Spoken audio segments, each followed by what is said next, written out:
Welcome back to the Magma Classroom. This episode, we're continuing our stylized character design education journey. That's a mouthful.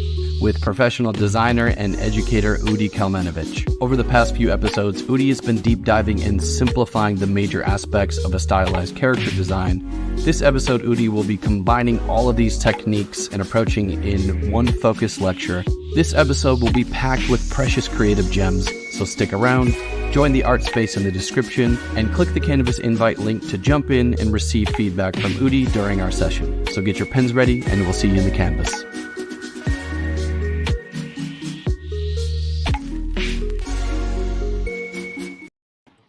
Hey, what's up, everybody? As mentioned previously, welcome to Magma Classroom. We have our regular guest, Udi Kalmanovitz. What's going on today, man? How are you? I'm all good. Thank you. How are you, man?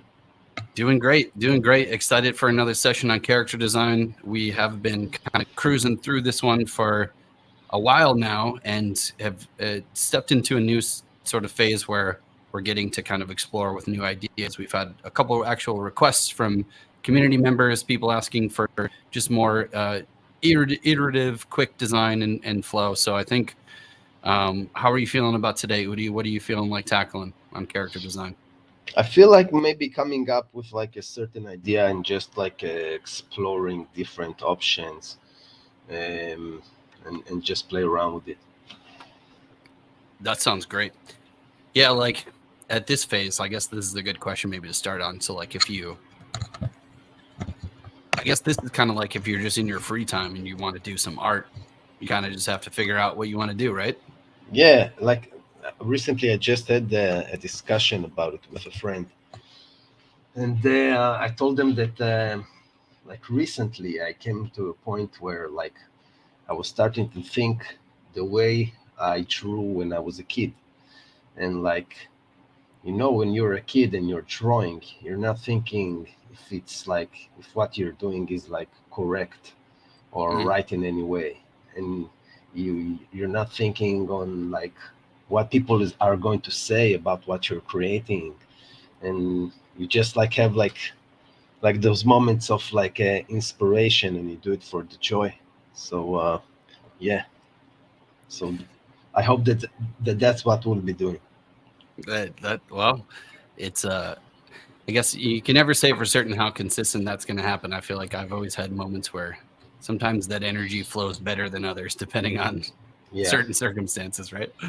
Yeah, I get you. So like for me, I really enjoy drawing characters that have like kind of like different proportions. Like I get like the most fun out of it when I play around with different proportions. Like for me, like drawing like the regular human proportion is not the most interesting thing to do. So yeah, maybe just like drawing like maybe like this big muscular dude and try to make like a cool character out of it. Let's see how it goes. So like for me, when I want to like play around and if I don't have like a certain idea or something that is already in mind, usually what I do is like I'm trying to think of two like unrelated subjects and just like see if I can somehow mix them together. So recently, for example, I did like this short demo in a class. So I was thinking about Christmas, and then that made me think about Santa. And then I thought, what if we put Santa in a sauna or something like that? And I drew like Santa with a towel around his waist. And so basically try to think of like two different subjects and see if you can mix those subjects together.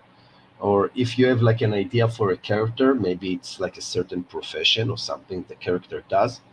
So maybe try to put her like in an unexpected environment or an unexpected situation. So, for example, you see like maybe, I don't know, like a big Viking, and you think like, let's make him do something, or like give him something that won't be like so related or expected. So you can decide that maybe he's feeding a cat, or maybe he's playing around with a balloon, or like just something to give like a certain, like a moment for the viewer to think like, what, why is the character is doing that, or what is the character doing. um, so yeah, let's try to come up with something. um, so I will go like, instead of like try to figure out everything like in advance. I think that what I will do is I'll play around with different proportions, and then maybe I'll grab something that I like, and then we kind of like build the idea on top of it. And let's see how that goes. So let's see if I get the feeling of this brush.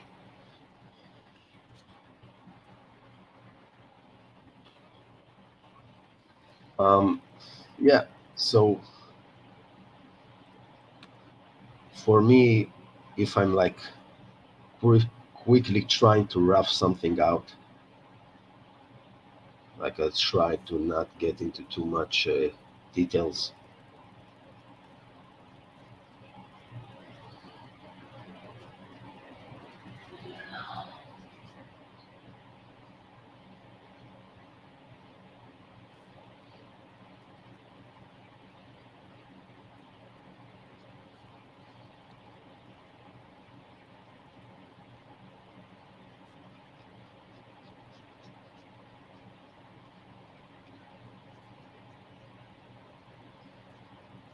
I'm gonna cue up some music here. Yeah, that would be nice.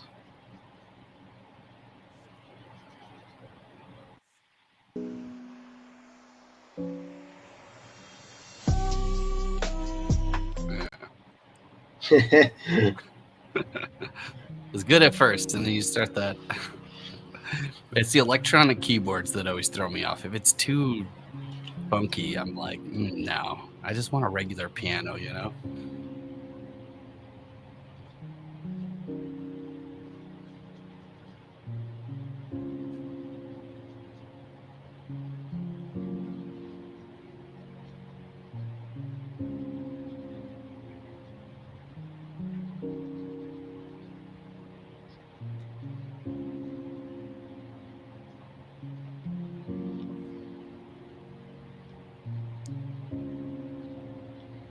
And So just so like that. those, sorry, those that are Yeah. those that are watching in the stream, just know that there are additional canvases below. You can click the sequence panel on the bottom left corner. You should see that little film strip, and there are open canvases for you to draw.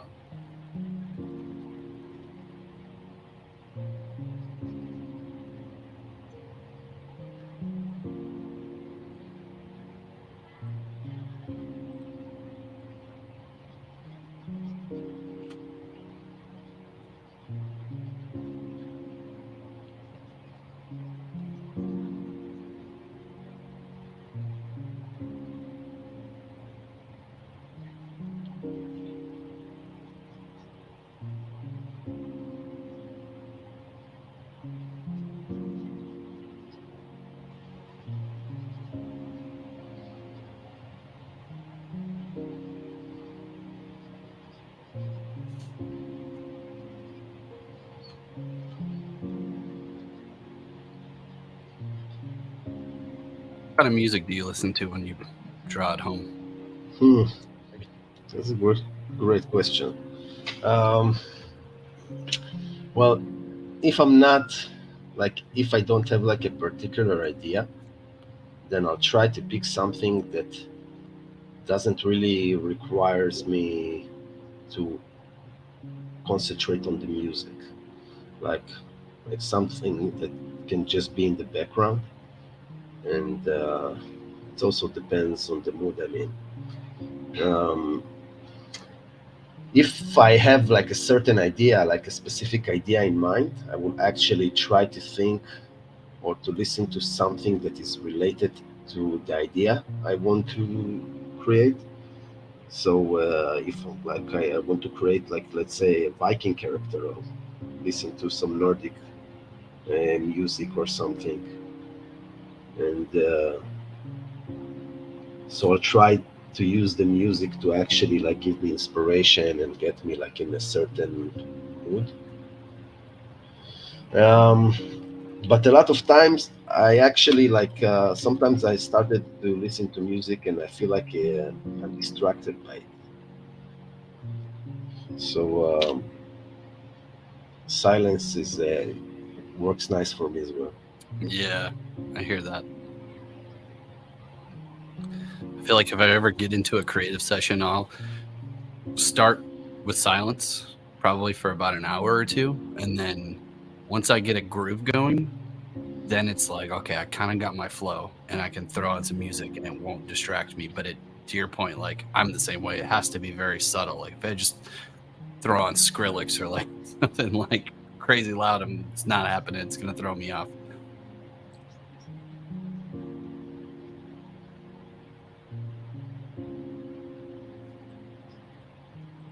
So sometimes like while I'm like putting stuff together, I have like this like when I'm doing like things for myself and like not like really planned stuff.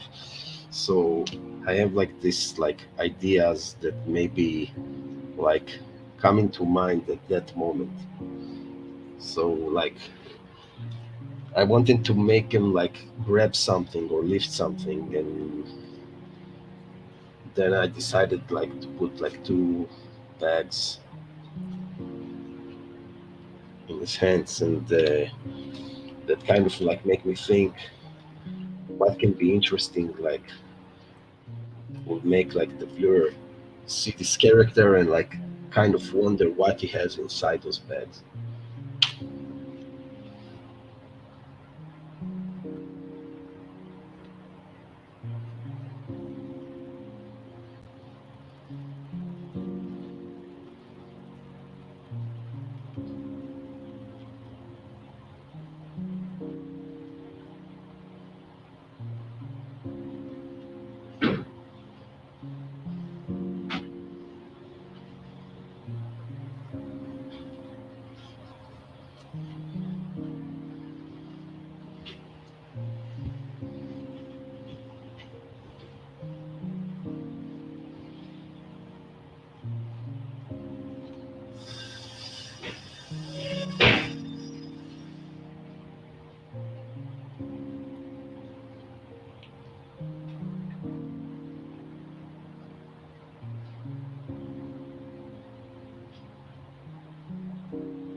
So this mashup idea is, remind me again, Santa Claus and what? Oh, no, I didn't start it with it. Like I just said, like I recently done something with like a Santa Claus character. But yeah, we can do a mashup. Like right now, I'm just like kind of like improvising. I started like drawing this character, and then I figured like I started thinking like, what do I want like this character to be, or what do I want him to do? And now I'm thinking like maybe some kind like I actually like kind of go off like the first idea, like the first sketch, and then I thought like maybe doing like some kind of like a farmer or something. But Yeah, I no, I like that. I misunderstood at the beginning. I don't want to mess up that flow. I think this is great as it is.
Seeing Spillings comment there.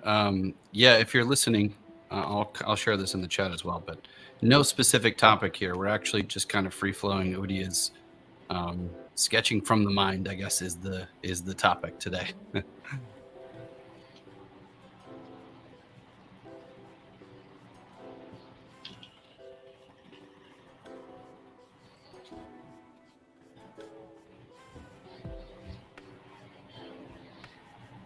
so I guess that what like kind of like I'm doing and happened in a way is that I started sketching a character without having a specific idea, and then I decided like, what can I actually like do with this character? And like I randomly decided that they will be holding two bags, and then I thought maybe those are like, I don't know, like fruits or vegetable. Maybe he's a farmer and he's like grabbing something. And then I thought of, okay, let's go and carry on with this idea. I was thinking like, let's draw like a farmer character, and uh, I'm trying to think of like doing something extra with it. So right now, what I'm thinking is like maybe with the other hand is going to hold a knife, and he's got like this huge pumpkin, which is about to carve, or maybe already did.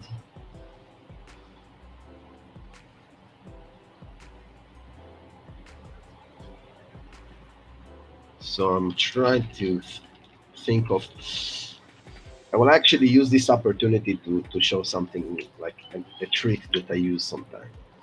Like when I'm drawing for my mind, like let's say I want him to like hold a knife, and a lot of time what will happen for me anyways is that I will start drawing the arm in a certain position, and then I feel like the arm like or the knife is not in the position I would like it to be. So sometimes I'm actually doing things in reverse. That means that I'm looking at the character and I'm thinking, okay, if he's holding a knife, where would I want the knife to be? Like like next to him, like maybe he's holding it like high, like near his head, or maybe he's holding it low. So I'm trying to think where do I want the knife to be, and then I will actually create the hand and the arm from that knife to the body instead of like extruding the hand from. So like right now, I kind of want him to like have like a grip on the knife, like he's maybe showing us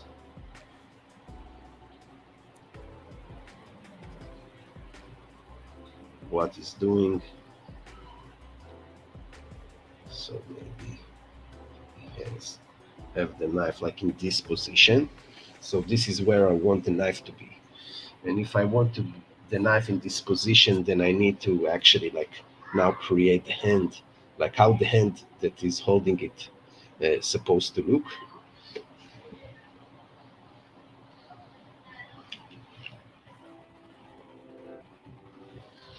Hmm.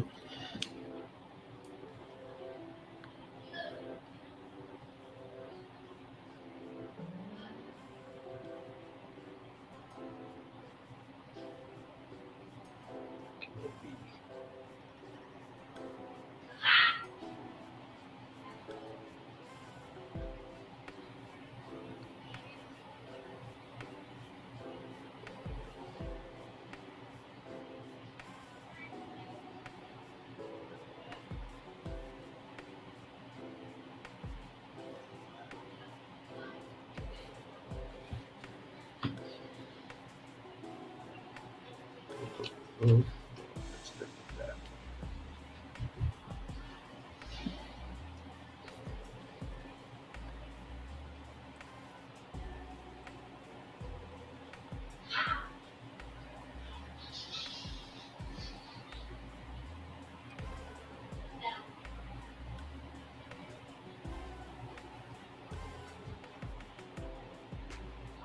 Hmm.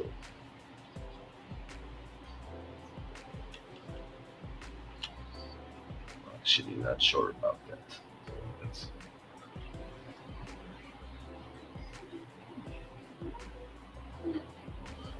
try to do it separately.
So I feel like to get the position I want, like with this hand, the knife will be in the other direction.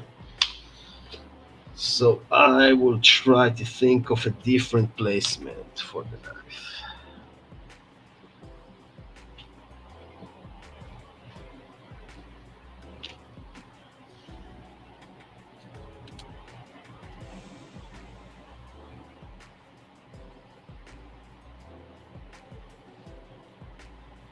So maybe I will just like bring his head down and have him hold the knife like in a relaxed.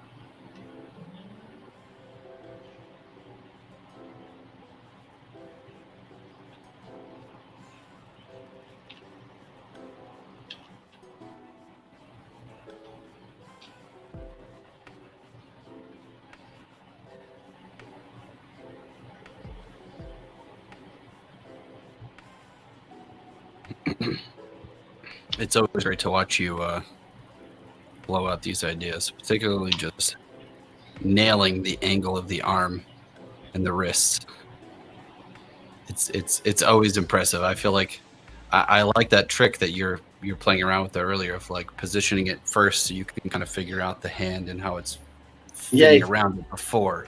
it actually didn't work this time, but like Yeah, but I could but see how it can work sometimes. yeah, like it's especially like a good trick. Like let's say you have something that must be in a particular position. Like for example, like if you're doing like a character that is like holding a rifle, right? So basically, if you like put one hand on the rifle and the other one's supposed to be in like a certain position, if you like starting to extrude the arm from the body, then you can see maybe your arm is too long, or maybe you do it in the correct length but it doesn't really reach the position you wanted to reach. So sometimes I will actually draw the hand like on the position I want, like on an object, and then I will figure out like how it's supposed to connect to the body. Right. Yeah, I mean that offers a lot of power. Like if you have those on separate layers, you could kind of easily, if you're struggling to figure out the length of the shoulder to the elbow joint and the elbow joint to the wrist, it's like there are rules that you can follow to a certain degree, but then as I watch you go through and apply changes throughout the last series of streams, I realized that that's not always consistent. It's like if you're only drawing characters of one particular style, sure you could do Disney characters all day because it's the same proportions and the same, like, generally same lengths of the arms, maybe slight variations, but in this case it's like getting closer to realism in that regard.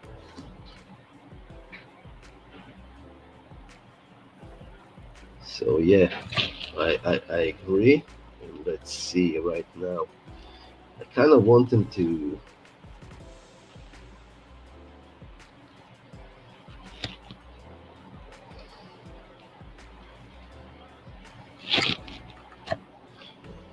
Have like a semi-realistic, semi-cartoonish look to it.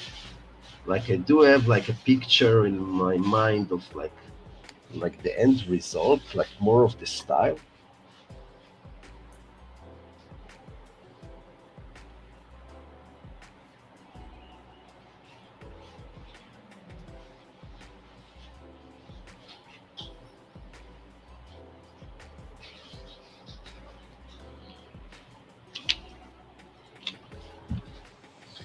Like a quick tip for like was ever watching that if you're drawing a character and the character is like lifting the arm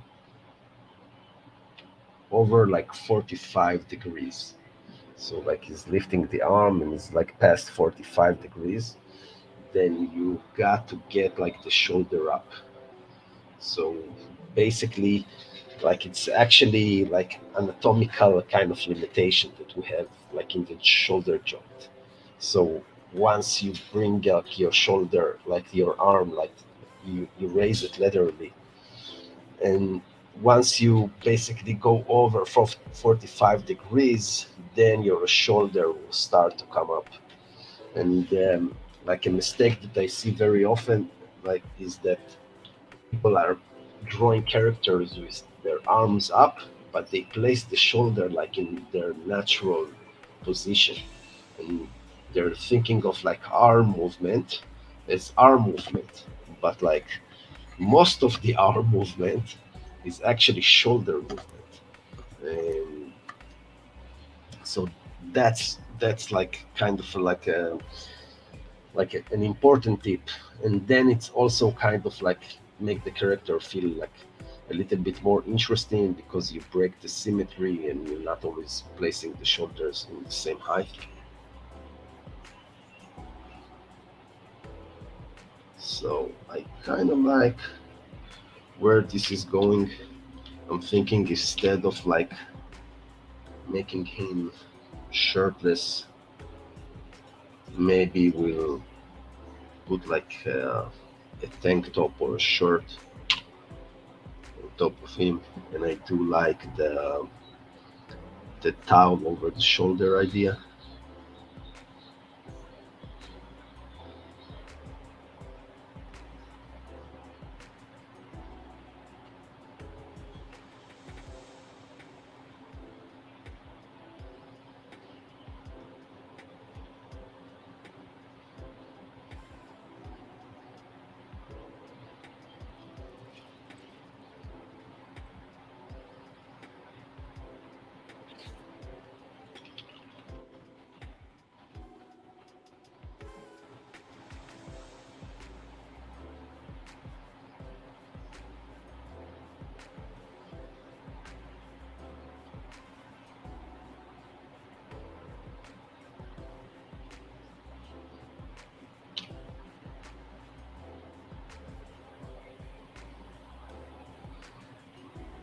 I guess something like that.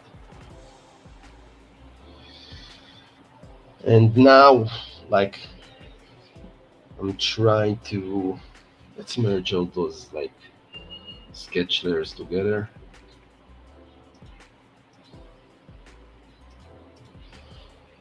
And I want to work a little bit on this pumpkin.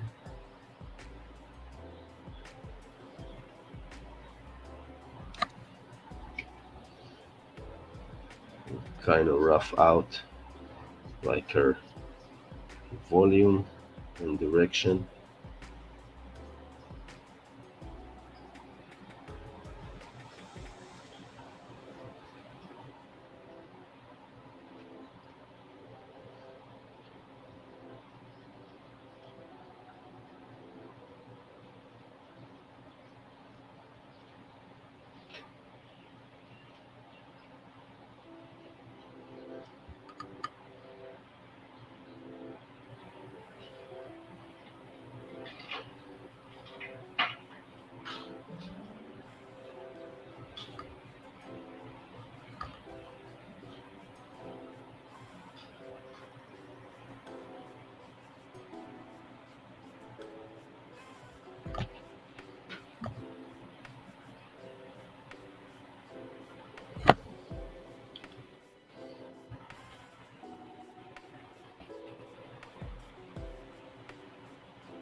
I might have asked you this before, but when you were, I guess, in the median phase of your career, did you start off in 2D first and move to 3D? When did 3D become something that you were focused more on as a 3D artist?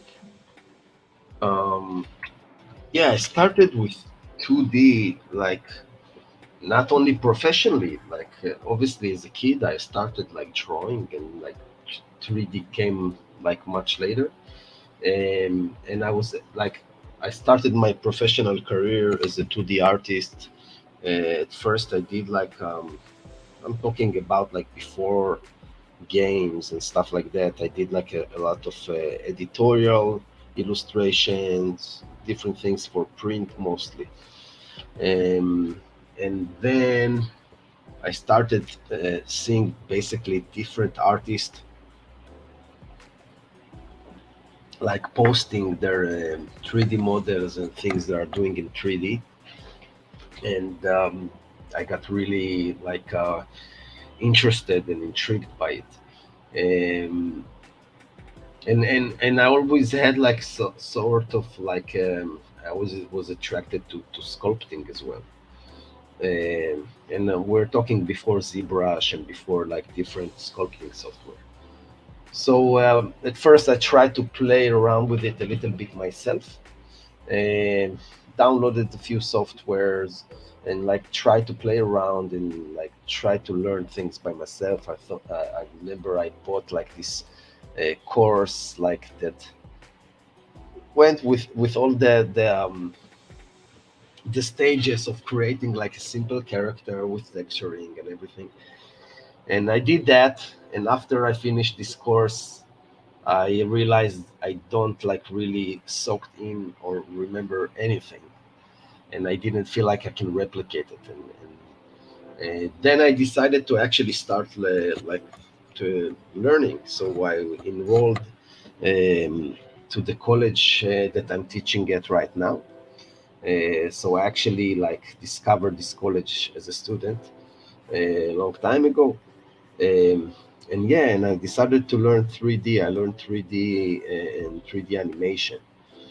Um, and I can say, though I did have a few projects since then, that like I kind of used 3D in certain way, in different ways.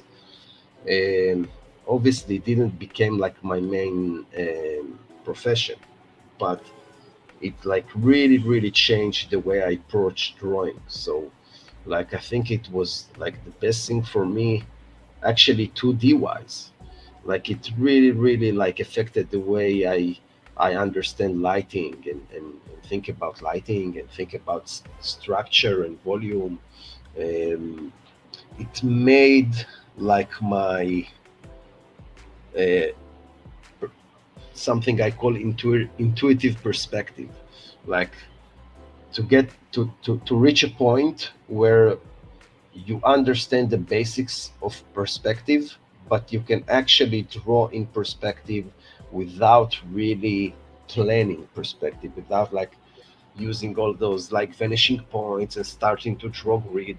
Like for me, when I draw, like even like if it's a simple character, like right now it's kind of like a 2 point perspective, maybe three, but like I can already see like the lines on the different on different planes, and I can already see I have another plane going back this way, Hmm. and it's something that like I came to a point, I think, because of like like sculpting and doing 3D, playing around with the cameras and depths of field and different things. So I came to a point where I can really kind of like really see it without Yeah. like trying to plan it. So like learning 3D did a lot for me in with drawing 2D. Um, I feel Yeah. like I feel like this character needs something like just to make the story interesting. So right now it's just like big guy with a knife and a pumpkin.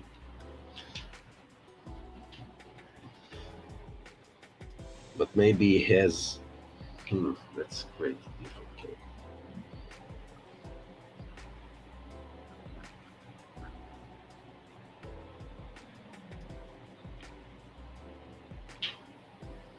So it's probably not something I should do without reference because I don't draw a lot of cats. But you have But two. I have four. Okay, four. So you I have you got a lot of stored memories of seeing cats walking around the walking around the house. I'm sure that'll help. yeah, yeah. So I was thinking like maybe it will be more interesting if we will have like this black cat like next to him, and you will think if it is his cat or something, or why what is this cat like, how it's relating to the story.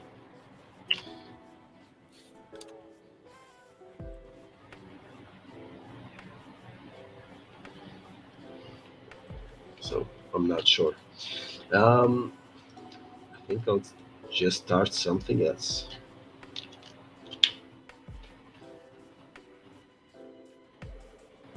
So let's grab this one, make it a bit smaller.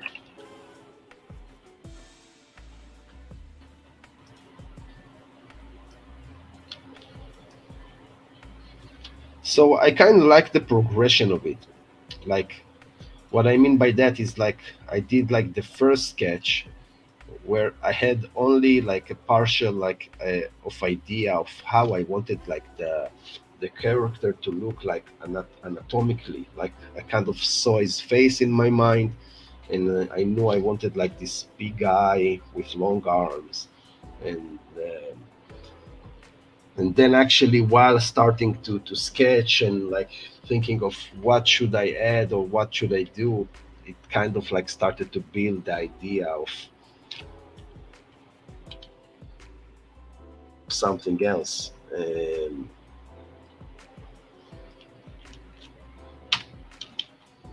And I think maybe we'll try another idea. So I'll try to think of something with like different proportions. So maybe instead of like doing like another big guy, I want to do something like with big head and like smaller body, and let's see how that goes.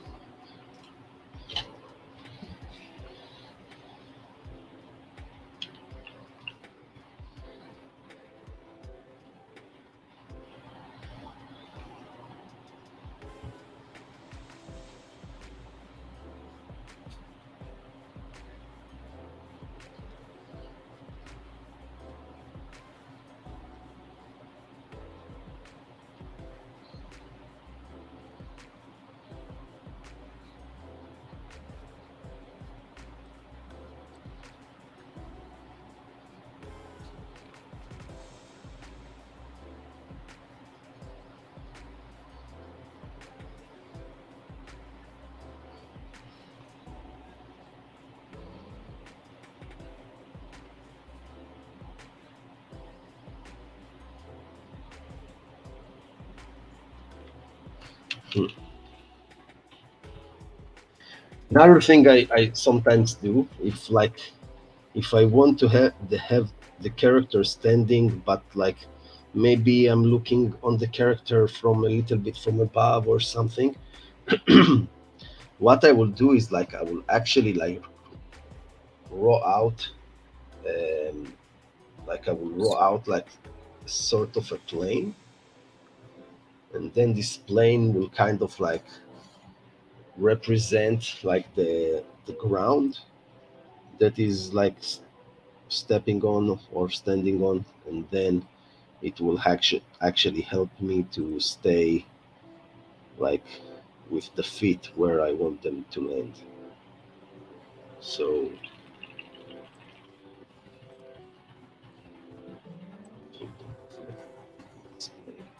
all the way here.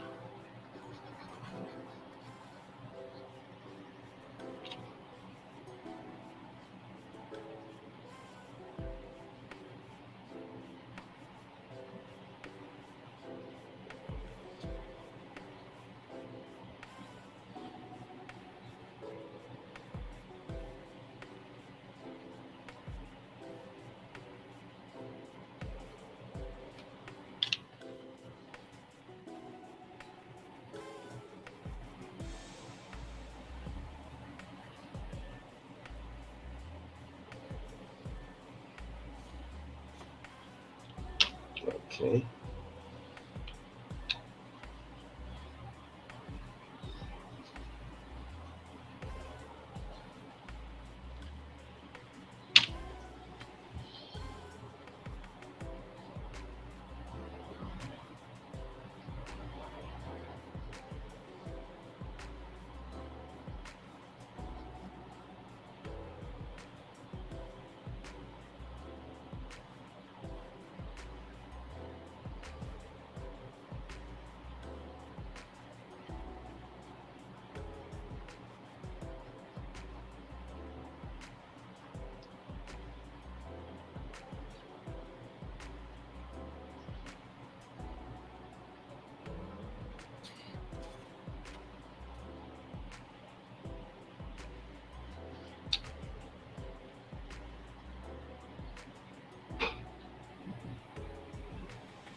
So I don't know if you had the experience, but did you ever go to like a sauna where like they have this dude that comes up to you when you're laying down, and he has like this like branches full of leaves, and Oh he's like no. smacking you with it.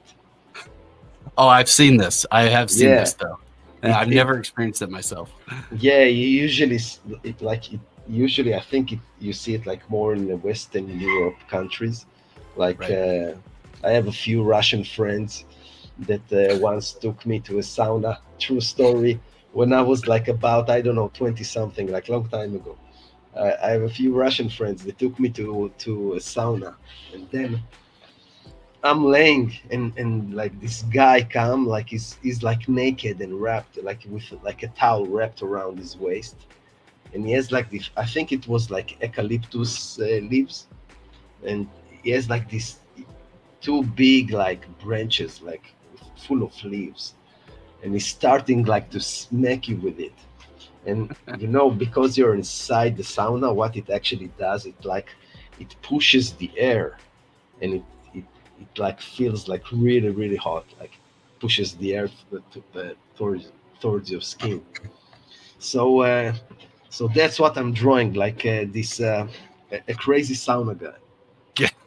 Got it. I dig that a lot. Yeah, I remember.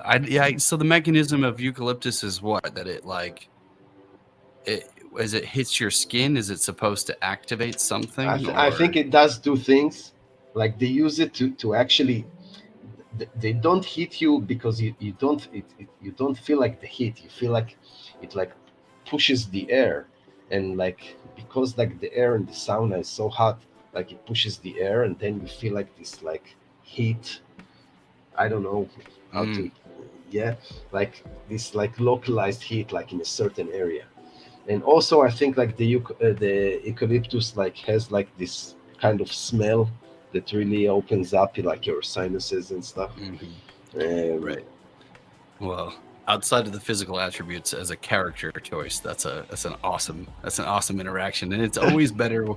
I think that's good inspiration for any artist to travel and explore as much as you can, because the more firsthand accounts you have for stuff like this, the more ideas you can come up with. yeah, for sure.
Yeah, actually, on the topic of saunas, I've just been in a permanent state of sauna here in Texas. It's been like 105 to 110 every day, and it's humid, brutal. But How yeah, much do you know how much is that like in Celsius? Like we use different measurements. you do. It's I would say it's like, was it 50 increments less, something like that? Yeah, I always have to Google this now. I'm getting so lazy. Um, Yeah. So like in the last few like weeks, like 43 also. degrees Celsius. Oh man. Oh man. Yeah. Yeah, that's hot. And is it like is it humid as well? Yeah, that's the crazy thing is that it, like, you guys in Israel, you got the desert, so it's dry heat. And I was living in California before this, which is dry heat as well. I grew up in Michigan in the United States that is very humid. So like similar to Texas, I was raised in humidity, and then I grew up, and then I spent my adult life in desert, which I prefer way more in terms of climate. But yeah, here it's like 110 plus it's humid, which is just nuts. So you just feel like this thick texture in the air as you walk around. And yeah, it's been getting nuts. But like running, doing workouts, it's basically, there are huge benefits to extreme heat and cold exposure. So as long as you're not living in it and stuck outside all the time, it has its pros, I guess. Yeah, It's my but positive like spin. yeah, but like here as well, like it's like when you're obviously like if you're like close to the desert, then the air is like much more dry. But like in the cities, it's like very humid. You feel like Really? you can actually put your hand in the air like for 1 minute, and then you will touch your hand and you feel like it's kind of like wet. And without even, I don't even think it's sweat. I think it's you actually like you Yeah. accumulate water from It's the just air or something. atmosphere. Yeah, yeah, it's kind of insane, and I think like I think like some people like I think probably guys are are suffer even more because we tend to be hot all the time. Right. Um, Totally. Yeah, I guess I only had a limited experience visiting you guys in Jerusalem and Tel Aviv many years ago now. Getting to Jerusalem is visit. crazy hot. Yeah, it was. That summer I was there, it was definitely hot, but um, tolerable. Like, I didn't find it to be too uncomfortable. Again, though, not living in it, it's hard to say. It's like once you spend months living in, or weeks even living in a certain climate, you really start to get a feel for the ins and outs.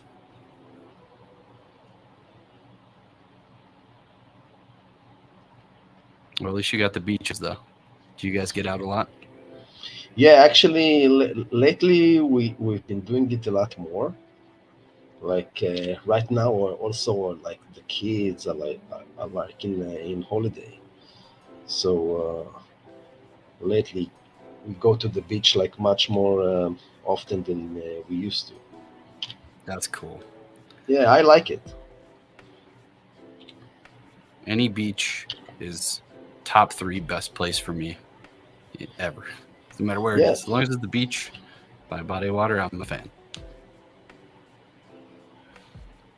Particularly Tel Aviv, though. Tel Aviv beaches are great.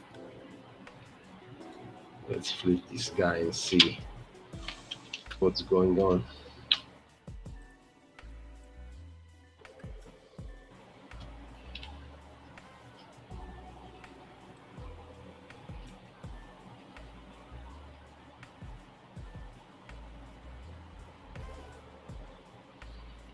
So I really like this mix of doing like really cartoonish proportions, but actually have like this fairly realistic features, uh, which a lot of time turns out nice. This is a great character. I feel like he's missing something. Like probably if he had a smile or like an open mouth, And then, okay, got it.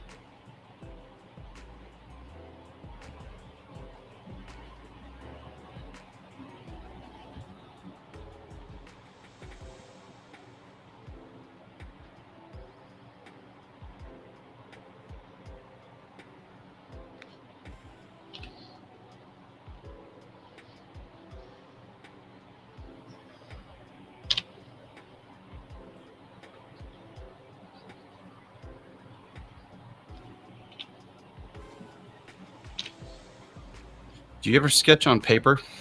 If you guys get out hanging with the kids, or keep it at home on digital?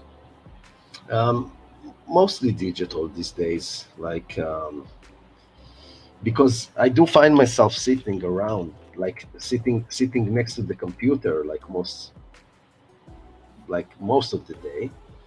Um, but sometimes like when I want to actually like pass some ideas, I feel like sometimes it's more comfortable doing it on paper. So let's say even in work when I have like meeting with guys with different artists, and we're starting like to brainstorm or like share different ideas, then I actually prefer to have a piece of paper around.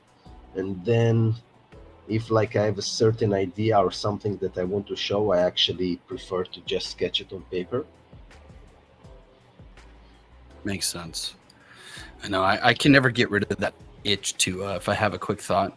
I still don't think to go to my phone and put it in a notepad or like write something down. I have just, pen and paper. I have like little square pads in my office, different colors, and I'll just if I need to like sketch something or write something down, I just do it, and then I'll figure out where to put it later. Yeah. Like my wife is always teasing me, like because I have like this like small and notepad, like this kind of notes you tear off Yep. on my desk, and like every time I need to write something like to give a reminder, I have like you have your Google Calendar or whatever, Yep. and I write everything on notes, and then I have like a lot of notes on like scattered on my table where, and Yeah. then I cross different things, and she always asks like, how do you even know what is what? And like you're not, and sometimes if like something is really important, I have this habit of like putting this particular note like in my keyboard, like between Mm. the keys, so If I it's stick it. important for the Yeah, next day, you got to leave it there where you see it. Yeah. yeah. So I put Yeah. it inside my keyboard, and then when I sit down, I'm like, okay, this is the first thing I'm gonna do. I do the same thing. I like, and it's like it's a crazy person system, but it's like it's my system, and it sounds like mine's very similar to yours. Like it'll get Yeah, to the point where I'll have them spread out, and I have my board behind me that I kind of organize that way, and I put everything into Notion, or I like Andy commented and said like Kindle is great for that, even for sketching, which is totally a much better way to do it. I would agree without a doubt, but I can't stop. It's like it just in that moment, it's easier for me to stack out all these notes. But when it gets crazy, I don't know about for you, but for me, eventually I'll forget about some, and then they just become a pile of notes. And a bunch of yeah, those piles are like, if I didn't put it in the right place for me to remember it, then it's gone. And I just yeah. have I to know what you remember it mean, again. but like for me, like if I write it like in my tablet or something, or even in my phone, like I don't trust myself to actually open it like in time, or like you have to open it to look at those things, and like Mm-hmm. I feel more comfortable just sitting down on my desk and have these notes there, and then I'm like, okay, what the hell Right. did I write down? Right. Absolutely. Absolutely. We all got our own way of crazy of doing stuff, and you could be crazy organized too. Like that's the thing, it's like it's all crazy to me either way. It's just a lot of information. Sometimes it's just I like the exercise. Like I have these, I'll show you guys these. And this is only like three of them. I have these like stack of notebooks. Like some are just like different, for different things.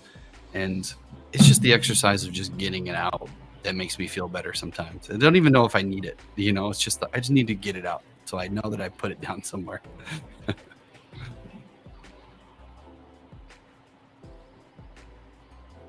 So I want to go with something totally different, just to have fun with it.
We're coming up to about the 15-minute mark before we close here. I was going to add to this that this one is actually really interesting. And kind of going back to the question to you about 3D earlier, maybe more to just unpack that, because I think you shared the feedback I was wondering is the benefit of 3D in this regard to just being able to, and I have personal experience with this, which is why I asked, but I always found it to be incredibly helpful to be able to deal with perspective in a camera as opposed to converting a 2D piece of paper or an image into 3D. It's very mathematical. It's obviously, you're talking about vanishing points and being able to break down the aspects of perspective. It's a very, very complicated process that is a bit of a deterrent for new artists to get into this phase of design, particularly for character design, because you, as you kind of illustrated earlier, being able to visualize the planes and how 3D is represented behind, the image or the sketch. Kind of maybe just more making the point that it really does seem to be very, very beneficial in today's day and age, because attention spans are shorter. Like, this isn't I don't say this as like a knock to people, but I think about the classically trained artists. We've talked about this a lot in the past, the Renaissance era, or even before, just getting into understanding how much effort it took to visualize space and imagery and apply it. People had a lot more time, back in the day, for lack of a better way to describe it. It's just back in the day. There was no TV, there was no internet, there was more time to read, more time to explore. You had to learn how to fill your day. The challenging aspects of art when it comes to perspective and all that, the way I see it, is it used to be it was equally as challenging. Nothing has changed in that regard, but it was easier to apply because you just had more time. But now we've got so much access to things and stuff. The short gateway that I've seen to get to where you are here, we've covered a lot of the techniques in developing style and ideation and application. But maybe one thing we haven't talked a lot about is just like this. It's kind of like an elephant in the room for me, is this side of understanding three-dimensional space and how it relates to character design or building environments. And 3D is a great gateway that everybody has access to now for virtually nothing. You can get access to an easy 3D viewer, and even just a sculpting application that can get you into the mode of, like you were talking about, the shoulder, like even just visualizing how the arm moves. You can shortcut that. I think 2D artists, my first introduction to that was the mannequin, the mannequin on a posed, stem. Like, that's one way to do it. Getting into clay sculpture is also another, but getting into 3D digital sculpture has tremendous benefits. It seems like sounding like in your creative process and figuring all this stuff out and being able to see it without having to work so hard.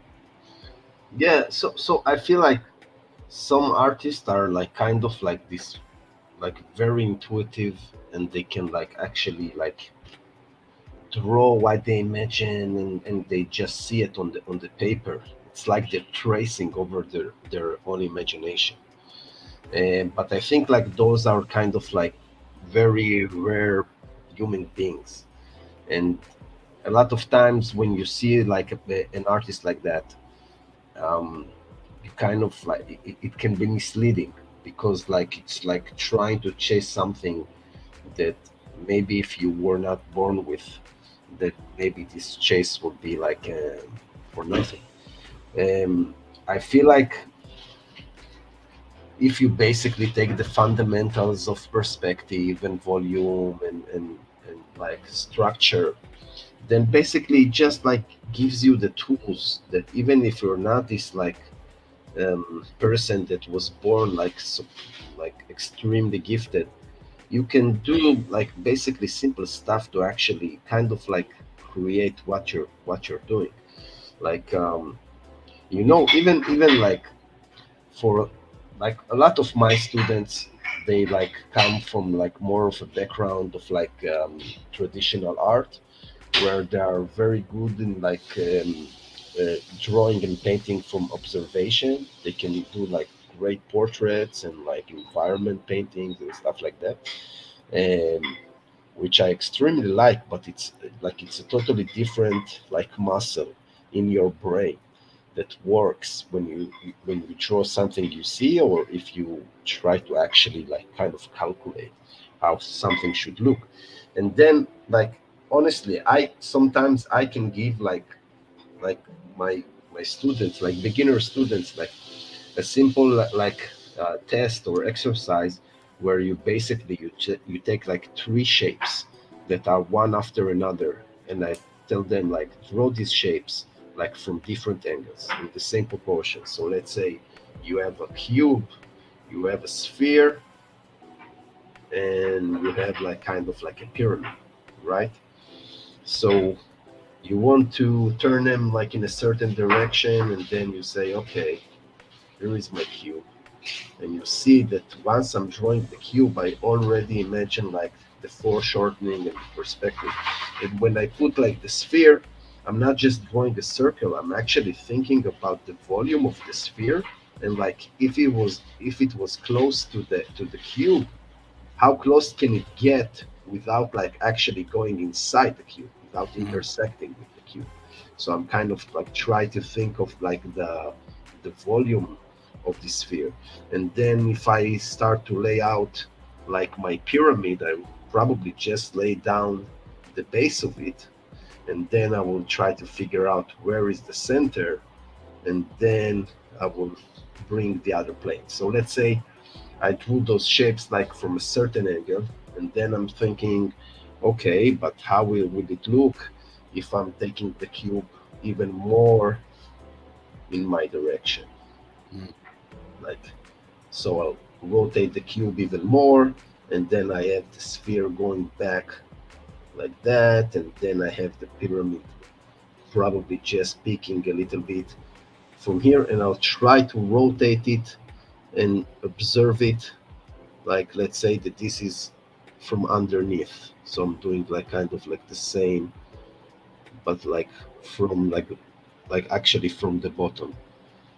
So I'm not really getting like the pyramid, and just try to put those shapes like if you take like one that I like, if you take like a sphere and basically a cylinder, a tube, then this can actually be like a shoulder and an arm. And if you take like another, like this kind of distorted, then you already you're building an arm out of it. And then like just trying to think, okay, but what if this arm is pointing more towards me? So how would that look? And just getting comfortable with moving. So this is basically the same arm in a different position, and like just being comfortable of like manipulating and moving those shapes. And I Right. think that gives like an artist like a tremendous freedom. Mm. Yeah, it's the confidence in knowing that you can figure that out. And I think there's some of those missing. Like the interesting thing about character design and this type of sketching is that, you know, technically speaking, you can get by on doing a lot without actually really knowing how perspective works. You know, because it's often very front, you know, camera facing, very often portrait sort of focused. In sure, as you start to turn the character, then you are thinking about perspective and how it works in the character. But people can figure that part out because we look at people so often. You know, there's the repetition aspect. Hmm. But when you don't have a lot of repetition, it's like, I mean, you know, for you, even like drawing a cat, it's like, you know, you have 4 cats in your house, and your first thought when you go to draw the cat is like, well, I don't do it a lot, so forgive me if it's not like perfect, you know. It's like, I know that you could figure that out and make it amazing, but right off the cuff, you're like, well, I don't do that a lot, so it's gonna be rough, you know. And I think that's how people feel a lot of times for the average thing, just drawing a character. We're trying to envision an animal that is like a Disneyfied animal that talks and moves and walks upright. You can envision what you want to do, but sometimes it's like, I don't know if I can do that because there's this missing link. And to your point on the prodigies, those prodigies are out there and they just have this innate ability to see it. And I think that they make up the small minority. The majority have to learn the mechanics of the breakdown of everything.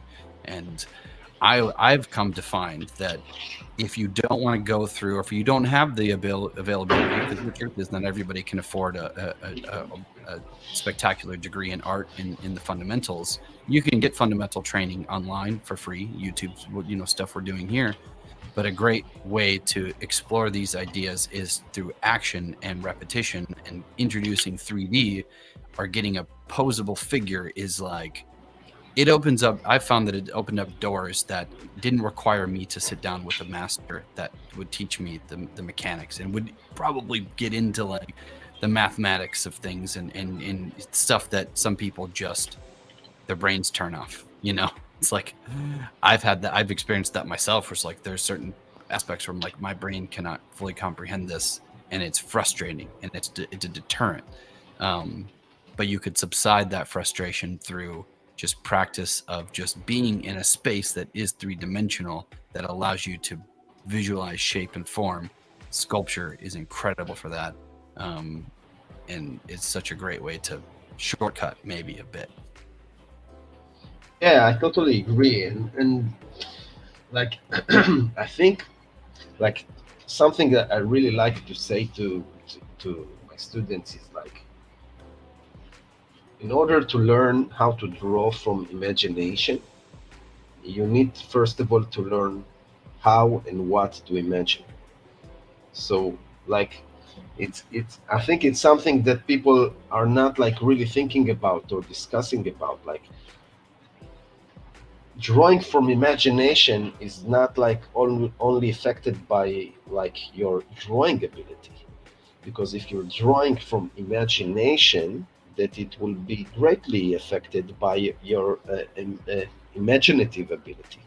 Like, how clear can you imagine stuff? Like, if you sit like with a class of like, I don't know, 30 people, and you ask them to close their eyes and imagine like a three-dimensional cube, and then you tell them, I want you to actually imagine this cube rotating like on its axis. And there will probably be like, let's say, 3 to 5 people that will tell you that they can't see it. They can't. It's something, you're not telling them like, imagine like some character, imagine like, just imagine a cube. Give them even more clues. Imagine a gray cube like a 3D software. Now I want you to see this cube rotating in your mind's eye, and there will be these people that they'll tell you that they can't see it, they can't imagine it. And so I think like actually learning how to imagine stuff, um, it's very important. And also like what to imagine. Like a lot of the things that I imagine like while I'm drawing, like just now I did a few things, like few things that I actually talked about, and some maybe like someone picked on. Like, let's say that when I drew this like old sauna guy, I kind of imagined like the plane that he was standing on. I not even, I think I actually put it down there. So like, trying to imagine a plane, it what will help you to make sure when you're drawing the feet, that this feet will feel like they're actually standing on the same plane. Like a lot of time when people drawing like characters from imagination, it feels like one feet is stepping like on the ground that is a little bit higher than the other, or they don't have like the exact angle or position. So that will help you to actually put both feet on the ground. Also imagining your perspective, like where is the height of your camera and everything. And when I started drawing like her, then I started like basically free with the legs, and decided like kind of like having the legs go on top of one another. But if someone like actually get a chance to see what I was doing, I drew the thigh, and to help me imagine like the the shin, like basically going inside, what I did is like I just drew like volume lines to kind of guide me, kind of extrude this leg in a certain direction. And then I wanted to draw the other leg on top of it. So let's say that here I'm drawing this leg and it's covering the one on the bottom, and then I'm drawing like these volume lines that will show me that I want this leg to go on top in this direction. So these are kind of like actually like a 3D manipulations of extruding a shape that I'm doing while I'm drawing. So this is something I kind of use. And then I wanted to kind of draw out this hand, which is supposed to be like flat on the floor. So I try to imagine, like I rested a few times, but I try to imagine she's kind of like on the same plane as this Audi. I try to imagine like the surface that she's laying on, to kind of see like how do I want the hand to be flattened out, like on the surface. Yeah. So and yeah, and it doesn't mean that you won't get some stuff wrong or like everything will be great, but it does kind of like help you when you get stuck sometimes. Like something I noticed like about myself, not only with students, is like when you kind of like strip down from your tools, or you're too lazy to use them, you will always go to your like comfort zone. You, instead of like insisting on the pose you want to create, you will say, oh, I will just put his hands behind his back because I'm not like, I can't deal with the hand. Or you say, okay, I'll just like I will turn his head back to the front because I'm not like, I don't succeed like doing like the profile view that I wanted or whatever. So you kind of like, you basically kind of compromise and go to like compromise the idea, and you go to your comfort zone. and and like these tools are kind of like little helpers where you can actually measure stuff and Right. try to analytically figure out, like, okay, let's like do insist on the position and on the pose and try Yeah. to, No, yeah. these are I mean, really great points. Great breakdown of this aspect of volumetric visualization too.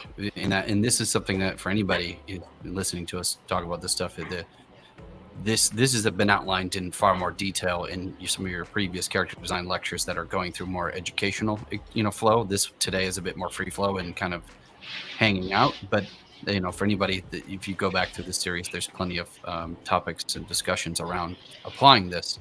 But I think to unpack, probably a great note to leave it on, as you mentioned, is the just the aspect of the skill in being able to draw from imagination. Like getting from point A to B is challenging in that, like, you've got the idea and bringing it out.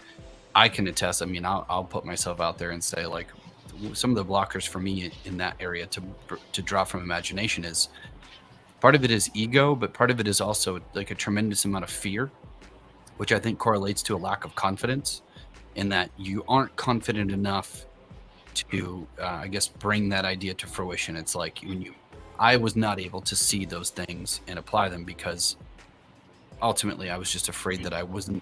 The fear just fogs the mind, and the clarity is maybe not caring is one way to put it. Is just like being in a position where it doesn't matter And maybe that means you need to isolate yourself at first. Like you get stage fright and you don't want to do it in the classroom. If you're in a Zoom call or if you're actually in the class with all your students and all your friends, and some of us get blocked up in those areas. Maybe we have to learn how to develop that skill on our own before we can take it to a room of people. But it is the same thing. It's like it's whether it's lack of confidence, it's fear, you care too much. All those to me boil down to like the same thing, and it's a matter of figuring out how to get to the freedom, the space of freedom where you just can just see clearly. And I think for me that's always a being comfortable. Like I need to feel comfortable and know that there's nothing, whatever happens in this regard, whether it's a success or a failure, it actually doesn't matter. Like all I'm trying to do is learn how to first get the idea out of my head and rough out what I need to see. Like, and what you need to see is I think there's a spectrum. Like it doesn't when I look at your work, for me to get my own idea out of my head, I feel like I would have to take myself out of the position of being in pressure where it has to look as good as yours. It's not really about that. It's actually just about getting it out where you can visualize it enough where then you can figure out how to improve on that too. It's like, okay, now I see it, but like, oh, I don't like this. This doesn't look the way that I saw it. Why? And it's probably in the way that I applied. And then that's where all of your lessons that you've been teaching over the last month or two come into play. It's like now it's just about correcting and iteration and reviewing and revising. And then eventually, once you can complete that process at least once, then it's just repetition. It's like, okay, I just need to kind of replay that experience again and go through it. Yeah, eventually, like when you chase like this, like the feeling of like being like completely satisfied with what you created. Uh, I think like it's like the carrot in front of the donkey. Like you never really reach it. Like for me as well, like I can like put most of my ideas fairly easy out. It doesn't mean that I like very satisfied or I feel like they turned out like exactly how I want them.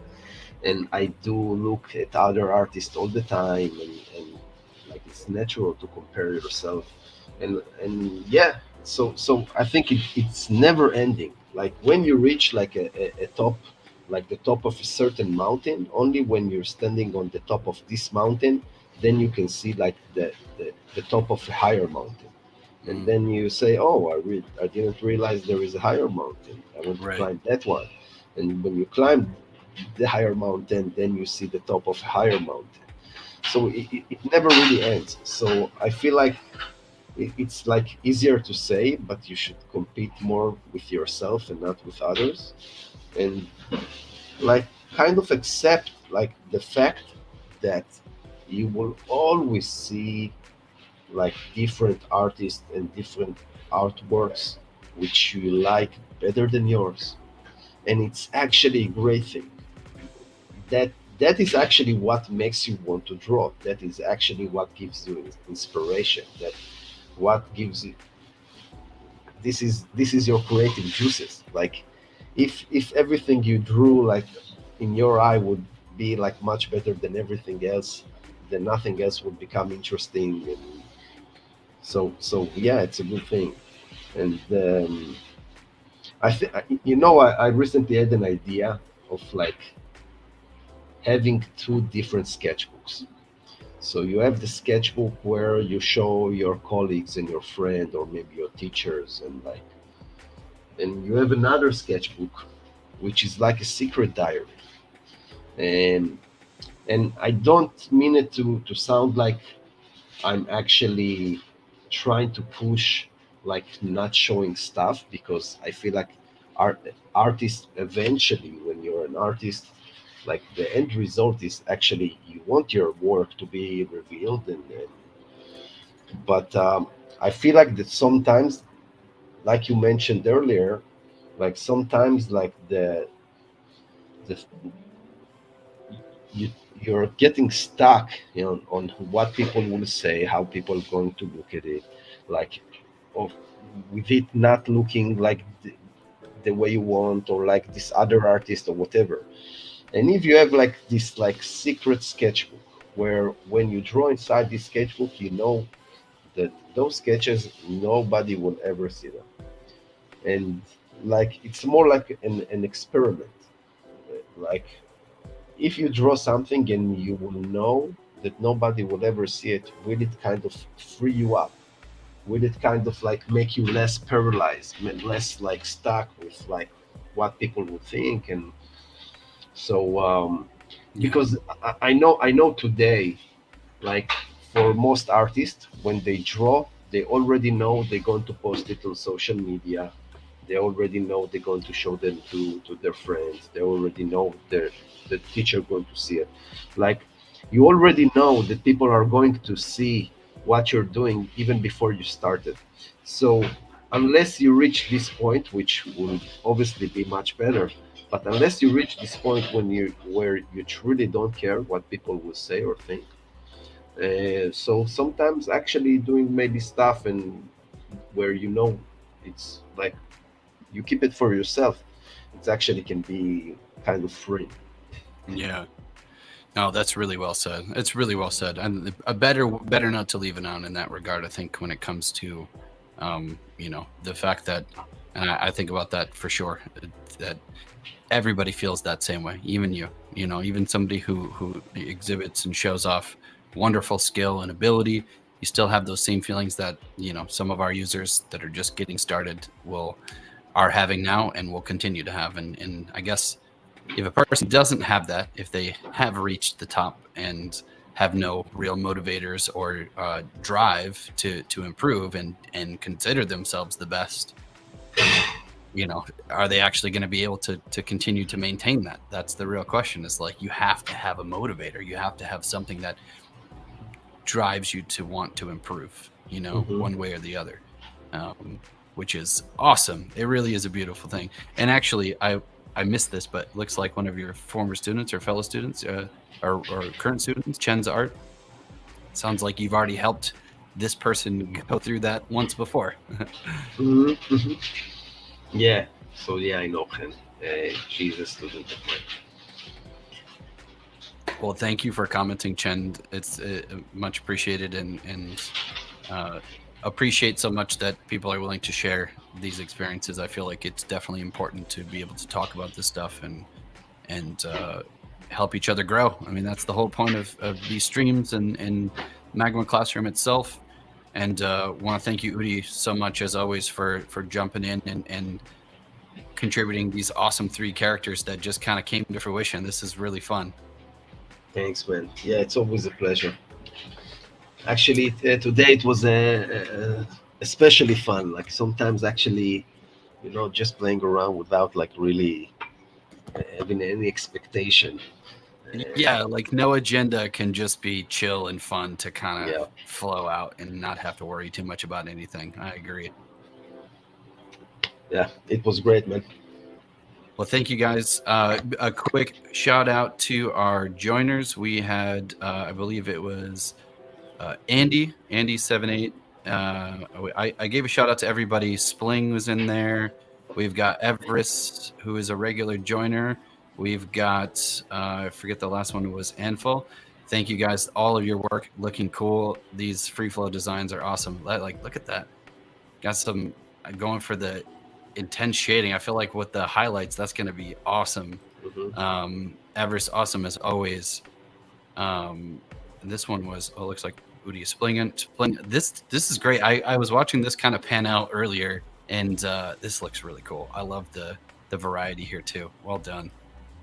And I actually saw, Andy, you had a larger lion growing in here earlier. I see you switched to the dragon. That's looking amazing. Well done. Interesting. The canvas is a little buggy. Well, anyways, wanted to give you guys a shout out. Thank you for joining us. Thank you, Udi, and we will be back in 2 weeks with another episode. Bye, bye, man. Thanks. Bye.